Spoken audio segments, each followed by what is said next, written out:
بسم اللہ الرحمن الرحیم۔ السلام علیکم میرے پیارے معزز ناظرین، امید کرتے ہیں کہ آپ لوگ خیریت سے ہوں گے۔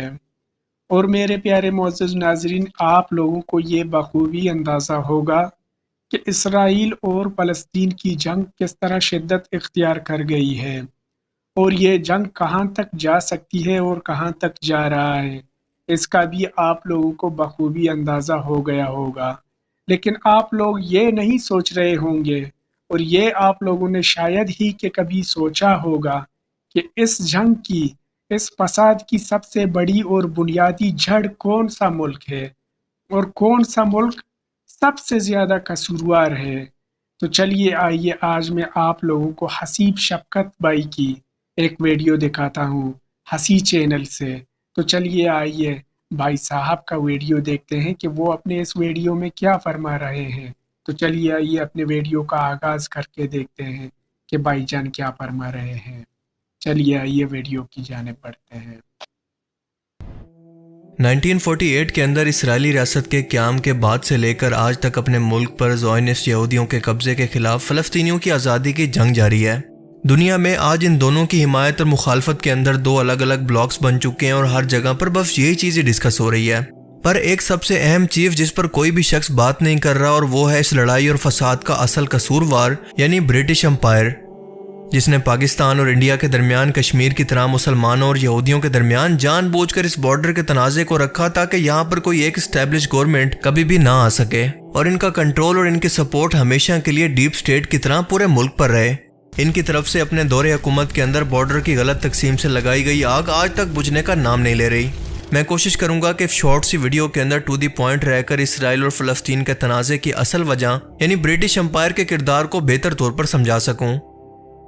پہلی جنگ عظیم کے اندر فلسطین ملک سلطنت عثمانیہ کے کنٹرول میں تھا۔ سلطنت عثمانیہ کے ساتھ ایک طرف جرمنی، آسٹریا، ہنگری اور بلغیریا تھے، تو دوسری طرف یوکے، فرانس، رشیا اور امریکہ۔ اتنی بڑی جنگ میں شامل ہو کر سلطنت عثمانیہ کافی کمزور ہو گئی، اور اسی کمزوری کا فائدہ اٹھا کر شریف مکہ نے برطانوی جاسوس لارنس آف عربیہ کے بہکاوے اور عرب سرزمین کا کنٹرول انہیں دینے کے وعدے پر بغاوت کر دی۔ لیکن یہ وعدہ برٹش کی طرف سے صرف اپنے فائدے کے لیے ایک دھوکہ تھا۔ نتیجتاً سلطنت عثمانیہ یہ جنگ ہار گئی اور اس کے کئی ٹکڑے ہو گئے، جن سے آج کے دور کے موجودہ دور کے لبنان، ترکی، سیریا، اردن، فلسطین اور عراق کا جنم ہوا۔ ترکی کے علاوہ باقی تمام ملکوں کے بارڈر کو بنا سوچے سمجھے تقسیم کر دیا گیا، جس سے آپس میں ان کے تنازعات بڑھنے لگے، جن میں فلسطین بھی شامل تھا۔ برٹشرز یہ بات اچھی طرح سے سمجھتے تھے کہ وہ کیا کر رہے ہیں، اور وہ جانتے تھے کہ ایسا کرنے سے اس پورے عرب خطے کے اندر انسٹیبلٹی پیدا ہوگی، اور اسی چیز کا فائدہ اٹھا کر وہ اپنا کنٹرول ان ملکوں پر ہمیشہ کے لیے رکھ پائیں گے۔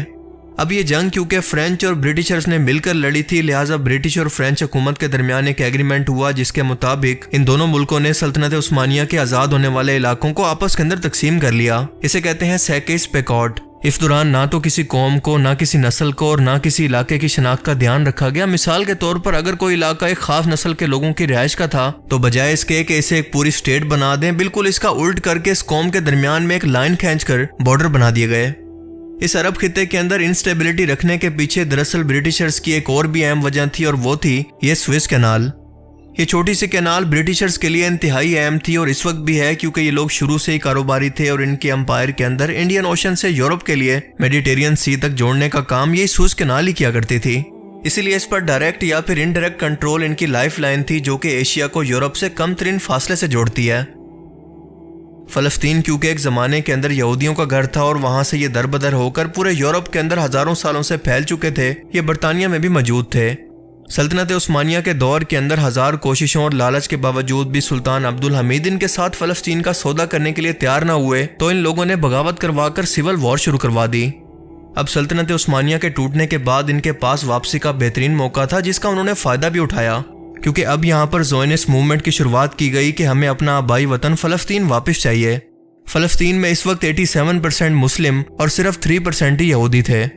فلسطین ملک میں مسلمان ملک کے بجائے یہودی سٹیٹ برٹشرز کے فائدے کے اندر تھی، جس کی سپورٹ اسے ہمیشہ ملتی رہتی، لہٰذا اپنے پولیٹیکل فائدوں اور سپورٹ کے لیے برٹش فورن سیکرٹری آرتھر بیلفور نے برٹش کمیونٹی کے ایک اہم یہودی ممبر والٹر روف چائلڈ کو ایک خط لکھ کر یہ وعدہ کیا کہ ہم یہودی قوم کو ایک اسرائیلی ریاست بنانے کے اندر مدد کریں گے۔ شریف مکہ کو عرب ملکوں کی حکومت دینے کے وعدے کے خلاف جا کر فرانس حکومت کو برٹشرز نے یہ وعدہ کیا کہ ہم عرب ملکوں میں سے آدھا آپ کو دیں گے، بس ہمارا ساتھ دینا۔ اب یہ سب وعدے کیونکہ بند کمروں کے اندر ہو رہے تھے، کسی کو بھی ایک دوسرے کی خبر نہیں تھی، اسی لیے سب کو لگا کہ برٹشرز ان کے ساتھ ہیں۔ اسی وعدے کے ساتھ جب دوسری جنگ عظیم شروع ہوئی اور جرمنی کے اندر ہٹلر نے یہودیوں کا قتل عام شروع کیا، تو اسی کو بنیاد بنا کر اس بالفور ڈیکلیریشن کی بنیاد پر آہستہ آہستہ یہودیوں نے فلسطین کے اندر زمینیں خریدنا اور یہاں پر آباد ہونا شروع کر دیا، یہاں پر رہنے والے لوگوں کو بے دخل کرنا اور ان کے گھروں سے نکالنا شروع کر دیا۔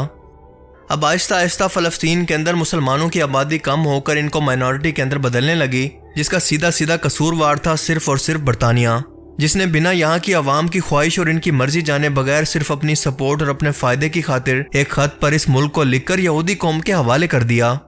یہ سب دیکھ کر 1936 کے اندر فلسطینی عوام نے آخرکار تنگ آ کر برطانوی حکومت کے خلاف بغاوت کر دی۔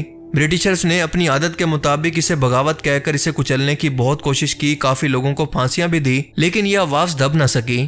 آخرکار تنگ آ کر برٹشرز نے 1942 کے اندر خود کو بیچ سے نکال کر یہودی اور مسلمانوں کو آمنے سامنے لا کر کھڑا کر دیا، کیونکہ وہ جنگیں لڑ لڑ کر تھک چکا تھا۔